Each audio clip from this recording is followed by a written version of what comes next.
بستخدمهم كتير قوي بجد. اتسألت كتير قوي الشنطة دي جايباها منين. What's in my bag time؟ ده قلم فيه سبينر. احنا تقريبا على ابواب سنة دراسية جديدة، مش تقريبا، اكيد احنا خلاص داخلين على السنة الدراسية الجديدة، ودي فرصة تكون بداية جديدة لينا. بصراحة انا متحمسة، مش بس اذاكر ارمونتسايز السنة الدراسية دي، وارمونتسايز المذاكرة، وارمونتسايز اني اروح الجامعة واجي من الجامعة واعيش جو اللي هو الجو الاكاديمية، واعيش الفايبس واعمل فايبس لنفسي. فتعالوا نجهز ونستعد سوا للسنة الدراسية دي عشان نخليها على الأقل مميزة.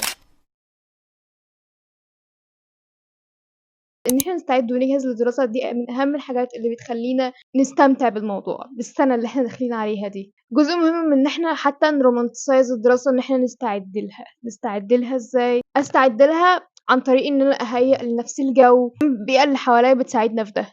ارومانتسايز الدراسة يعني اني ابص للدراسة من نظرة تجميلية واخلق فايبس يخليني استمتع بالموضوع. الموضوع بيبقى هنا ان انت تمرن ده، ان هو ازاي تستمتع بالدراسة، وان انت تبصي للدراسة بنظرة احلى واجمل عشان تستمتعي بالموضوع. وفي اخر الفيديو هكلمكم اكتر عن ازاي برومانتسايز الدراسة وبعيش الفايبس دي، هقولها لكم بخطوات.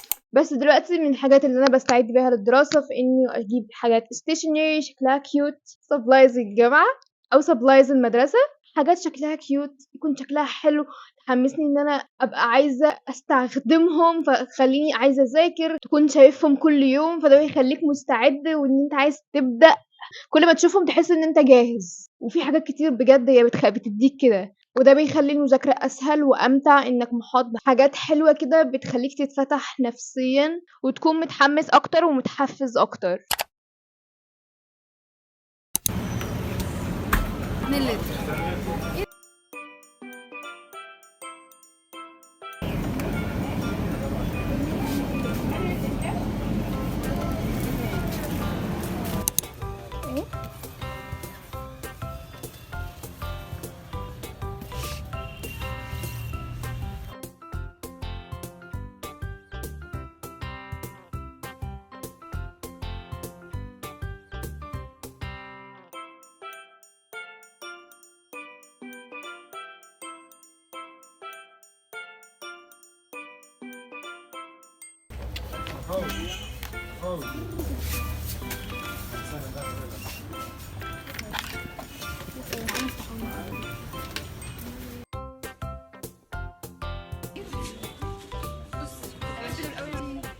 كان بيخليني نجيب توازين.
I'm home finally.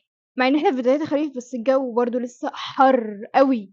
عايزه اقولكم انا جبت ايه. للاسف دايما بشوف حاجات على بنترست بيكون شكلها حلو جدا، انا مش بشوفها في مكتبات هنا خالص، واللي هو ببقى زعلانه اني مش لاقيه الحاجات دي. وفي نفس الوقت بشوف حاجات كيوت برضو هناك، يعني برضو بيبقى في حاجات ستيشنري كيوت جدا هناك، وده الحمد لله. يعني خلوا ادواتكم دايما جاهزه، وخلوا لنفسكم مساحه انكم تفرحوا تعيشوا الأجواء دي، وتحس إنك بدأت الرحلة الدراسية دي بطريقة ممتعة. وكمان كل ده هيساعدك إنك تذاكر وتنجح وإنت مستمتع بالموضوع.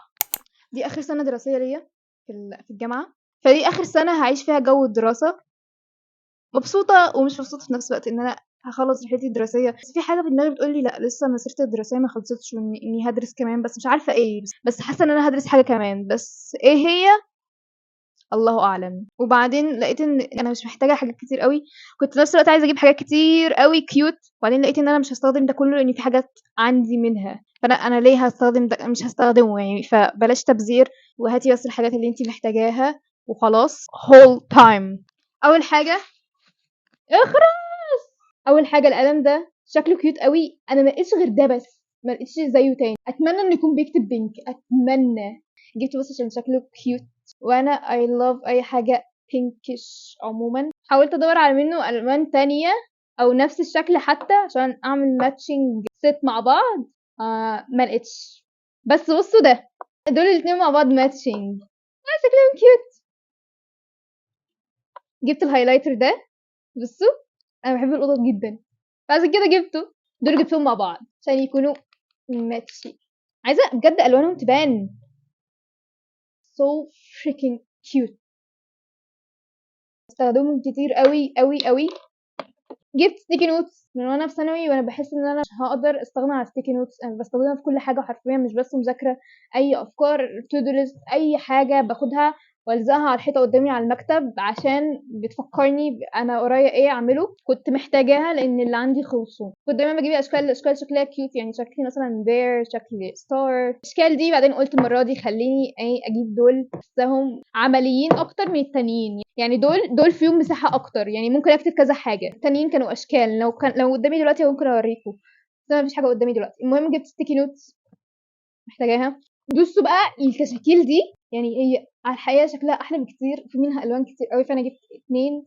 أنا بس باحتاج مثلًا كشكولين في الجامعة، وهو طويل، يعني هو بياخد حاجات كتير، ما باحتاجش أوي أوراق في الجامعة في الأول، ممكن في أيام الامتحانات باحتاج أوراق أكتر، فباشتري كشاكيل أكتر في أوقات الجامعة والمراجعات وكده. حتى أنا مش عارفة أبينه لكم أوي في الإضاءة هنا، بس هو شكله على الحقيقة أحلى بكتير، واللون أحلى بكتير. باحب دول أكتر عن الكشاكيل السلك، أنا زهقت من السلك بصراحة، فبالاقي إن دول عمليين أكتر من السلك. جبت منهم 2، جبت ده وجبت من ضمن برضه تهيئة الجو والبيئة اللي حوالينا، وإنه نستعد يعني ونجهّز نفسنا. ما ينفعش ننسى إن إحنا نجهّز المكان اللي إحنا هنذاكر فيه أو المكتب، لإنه ليه دور كبير جدًا في تركيزنا وبتحفيزنا. لمّا يكون المكتب مترتب وواضح وكل حاجة فيه في مكانها، ده بيخلّي دماغنا تتفاعل بشكل أفضل، ونبدأ نذاكر بأريحية وبدون تشتت. وهاتوا مثلًا posters عليها quotes تحمسكم، عليها عبارات تحمسكم، أو صور بتفرحك مثلًا. علقوا حاجات أنتم بتحبوها على الحيطة عشان تتحمسوا للدراسة، وكمان تضيف aesthetics كده ليكم. فكرة إن أنت بتذاكر وهُم قدامك، الحاجات دي قدامك عشان يدوك طاقة محفزة كل ما تبدأ تذاكر. وكمان ما تنسوش إن تكون الإضاءة كويسة، الإضاءة في المكان اللي أنتم بتذاكروا فيه، أو إضاءة على المكتب مثلًا، هاتوا لمبة حطوها على المكتب، أباجورة، ده شيء بسيط برضه بس بيفرق. فكرة الفيديو دي كانت في بالي بقى لها فترة، الفيديو ده والفيديو اللي قبليه اللي نزل قبل ده، عشان كنتش متحمسة ليهم خالص، اللي هو الأفكار في دماغي وتمام، بس مش متحمسة عشان أنا already عملت فيديوز قبل كده عن الدراسة، ازاي نرومانتسايز الدراسة، نصايح للدراسة، apps هتساعدكم في إن انتوا تذاكروا بطريقة أحسن وبطريقة أريح. فأنا قلت أنا عاملة فيديوهات already عن الموضوع ده، ما كنتش متحمسة أوي. هاحط لكم الlinks بتاعة الفيديوز دي في الdescription box، روحوا شوفوها لو ما شُفتهاش، هتساعدكم برضه في موضوع الدراسة والمذاكرة. فأنا كنت مش متحمسة أوي إني أعمل فيديوز تانية عن الدراسة بصراحة، أنا قُلت خلاص أنا عملت قبل كده، فما كنتش اللي هو. وبعدين قابلت حد من subscribers اللي عاملين لي subscribe على الchannel، أيتن. أيتن أنتِ لذيذة موت. وبعدين أيتن أقنعتني، إن هو قالت لي إحنا عايزاكِ تنزّلي لنا فيديوهات عن الدراسة وكده وبداية الدراسة، وهي حمّستني بصراحة، فقُلت لها خلاص طالما أنتِ قُلتِ لي أنا هاعمل الأفكار اللي في دماغي. كمان عشان دي آخر سَنة دراسية ليّا، فقُلت برضه أنا كمان أستمتع بالموضوع وأحاول أخلق vibes ليّا لآخر سَنة، عشان آخر سَنة دراسية ليّا في الجامعة السنة دي. مش مصدقة الموضوع ده. وبس، فأنا عملت لكم الفيديو اللي قبل كده، روحوا شوفوه لو ما شفتوهوش، برضه هيحمسكم أوي.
نسيت اجيب لزق دبل فيس اللي عندنا خلصان. فكرة بقى انا ما عنديش غير شفاف، لزق شفاف عادي اللي هو السوليتيب، وعندي واحد اسمر. I think الاسمر مش هيبقى شكله لطيف، حتى الشفاف مش هيبقى شكله لطيف، بس هعمل ايه بقى، نتصرف.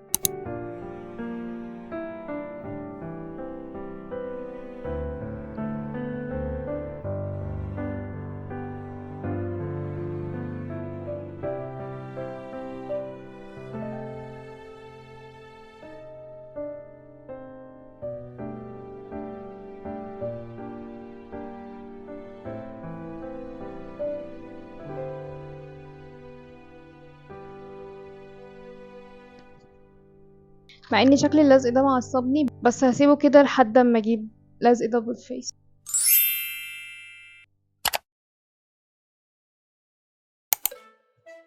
What's in my bag time. من اكتر الفيديوهات اللي بحب اشوفها اللي هو What's in my bag، عشان انتوا سألتوني كتير قوي، وفي ناس كتير قوي بتسألني الشنطة دي جايباها منين. بجد اتسألت كتير قوي. هقول لكم، انا كنت جايباها في الاول خالص، وبعدين انتشرت بقى في كل مكان.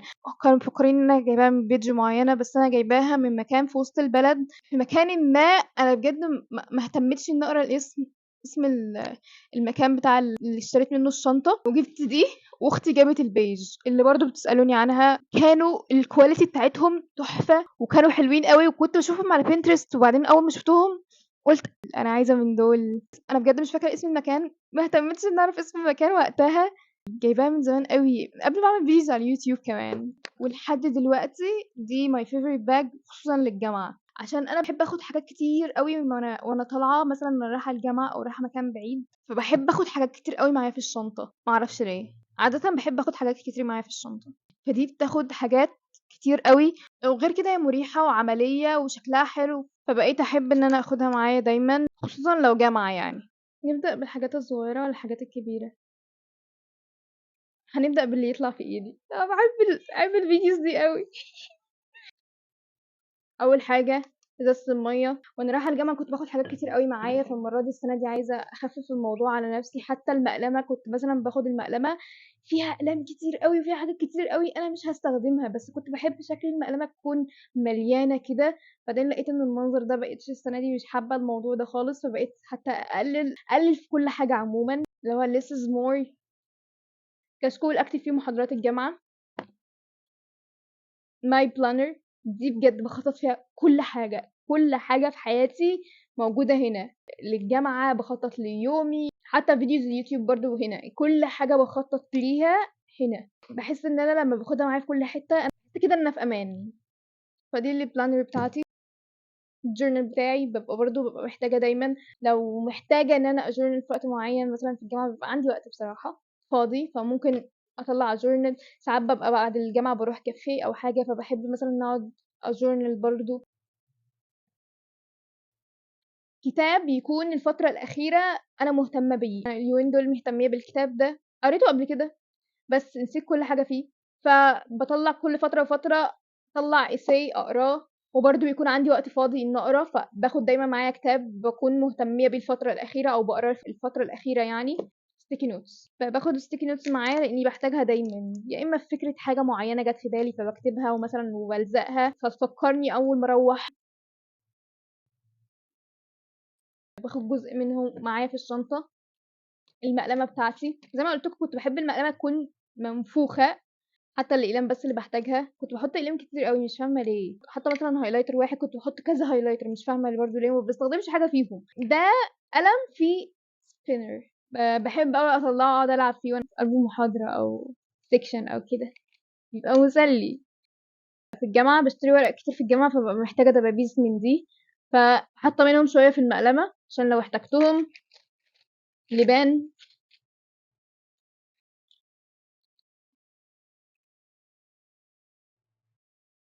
emergency kit، دي بقى بتكون فيها دايما حاجات برضو انا بجد ببقى محتاجاها، بس ببقى ايه عايزاهم يكونوا مع بعض. فيها مناديل، هاند كريم. هو كبير قوي فانا جبت العلبه دي، كنت شاريه كذا علبه كده مع بعض، فخدت دي وحطيت فيها شويه هاند كريم عشان اوفر مساحه. ليبستيك، ليب بالم، برفيوم، واي براو جل. بحس ان انا بجد ببقى محتاجه دايما، لاني بحب دايما ان انا كده خلصنا اللي في الجيب الكبير. نخش على الجيب اللي هو ده، مناديل تاني، بس عشان بحب احط مناديل هنا عشان الجيب ده اصلا. نضارة الشمس، نضارة النظر، محفظتي، شاحن عشان موبايلي دايما بيفصل، ببقى محتاجة الشاحن. يا اما باخد الشاحن يا اما باخد الباور بانك، بس بفضل الشاحن عشان انا ليه اشحن الباور بانك واشحن الموبايل؟ عندي مشكلة مع كمية الشحن عموما. ايربودز وايرفونز، لو الايربودز مش مشحونة ببقى برضو محتاجاها عشان بتفصل ساعات او بكون ناسية ان اشحنها ساعات، لان قلت لكم انا عندي مشكلة في اني اشحن كمية حاجات كتير، ما بحبش فكرة الشحن الكتير. ودي كانت واتس ان ماي باج. من أهم النصايح اللي فرقت معايا جدًا وغيّرت نظرتي ناحية الدراسة، واتكلمت عنها في فيديوهات قبل كده ودايمًا باتكلم عنها، وهي إنه أرومانتسايز الدراسة. كلمتكم قبل كده كتير جدًا إن أنا بارومانتسايز الحياة عمومًا مش بس الدراسة. فكرة إن أنا أرومانتسايز أي حاجة ده بيخلّيني أستمتع بيها وبابُص لها من نظرة حلوة، إني أبُص للحاجة وأشوف الجانب الحلو منه وأستمتع بيه. مثلًا إزاي بارومانتسايز الدراسة؟ مثلًا اعملوا Pinterest board، والPinterest board دي يكون فيها صور وفيديوهات عن school aesthetics. أنتم مجرد ما هتشوفوا الصور أنا هاحط لكم برضه، بجد أنتم هتبقوا عايزين برضه تعيشوا الvibes دي وتشوفوا وتعملوا كده والحاجات الحلوة دي كلها. المكان اللي بنذاكر فيه نخليه شكله حلو، زي ما قلت لكم دلوقتي ان انا مثلا علقت بوسترز قدام المكتب عشان تحمسني وانا بذاكر، ان انا كل ما اشوف المكتب الاقي حاجات حلوه زي دي او حاجات تحمسني زي دي او بوسترز شكلها حلو تحمسني ان اذاكر، فانا اقعد على المكتب واذاكر. المكتب برضو ليه دور، او المكان اللي بنذاكر فيه ليه دور. وكمان الاستيشنري، الحاجات الاستيشنري برضو هتساعدكم كتير برضو في ان انتوا ترومانتسايز الدراسه. شوفوا study with me فيديوز كتير، study with me فيديوز هتحمسكم جدا ان انتوا تذاكروا وان انتوا تعيشوا برضو الفايب دي وتنجزوا كتير من المذاكرة. اتفرجوا على مسلسل جيلمور جيرلز، اللي هيشوف المسلسل هيفهم ده هيخليكي ازاي ترومانتسايز المذاكرة. شخصية روري اللي هي البطلة من المسلسل، المذاكرة عندها دايما اهم حاجة، وبرضه هتديكوا فايب ان هو ان الدراسة بس مش حاجة وحشة او دايما بتبقى رخمة، لا هتخليكوا تقولوا ان هو في جانب حلو من المذاكرة. هو مسلسل حلو جدا، انتوا هتستمتعوا بيه جدا وهتحبوه قوي حتى لو مش المذاكرة. اعملوا بلاي ليست فيها اغاني مخصصة للمذاكرة، اغاني هادية او مثلا جاز ميوزك او اي اغاني مثلا ايه بتحسوا انها ايه هتفكركم بالمذاكرة عشان تخليكم تذاكروا وتحمسكم ان انتوا تذاكروا. البلاي ليست دي مثلا لو سمعتوا اغنية منها فهتفكركم بالمذاكرة، فتحسوا اللي هو ايه انا عايزة اذاكر عشان انا بسمعها وانا بذاكر، فانا خلاص انا محتاج ان انا اذاكر دلوقتي. في بلاي ليست انا برشحها لكم انا بسمعها اسمها دارك اكاديميا كلاسيك، لو حابين تعرفوا بلاي ليست معينة.